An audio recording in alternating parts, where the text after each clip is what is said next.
وبس.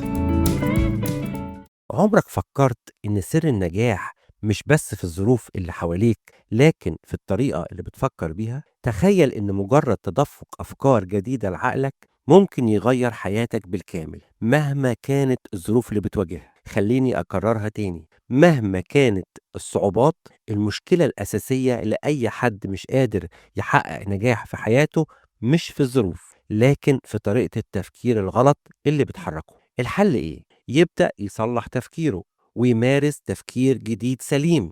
وفي المزمور بنلاقي يهديني إلى سبل البر، والمعنى هنا مش بس طريق الصلاح لكن كمان طريقة التفكير الصح. نفس الكلام بنلاقيه في أشعية لما بيقول ليترك الشرير طريقه ورجل الإثم أفكاره. يعني التغيير مش بس في التصرفات لكن في الأفكار نفسها، في طريقة النظر للأمور، في قلب الحقائق الغلط اللي مترسخة جوانا. وهنا بيجي أهمية سر التوبة والاعتراف اللي مش بس بيخلصنا من الخطايا لكنه كمان بيجدد أذهاننا ويفتح طريق جديد لحياتنا. أصل سر الحياة الناجحة بسيط: قلل أخطائك، زود معرفتك بالحق والتزامك بيه، لأن كل ما كان تفكيرك بيبقى نقي وسليم كل ما حياتك بتبدأ تتحسن تلقائيا. الكتاب بيقول تعرفون الحق والحق يحرركم، والحق ده مش مجرد معلومة، ده نور بيغيرك من جوه، بيحررك من الفشل ويقودك للنجاح. الحل التصاقك بالمسيح واتباع تعليمه بكل حماس. أصل بالإيمان الحقيقي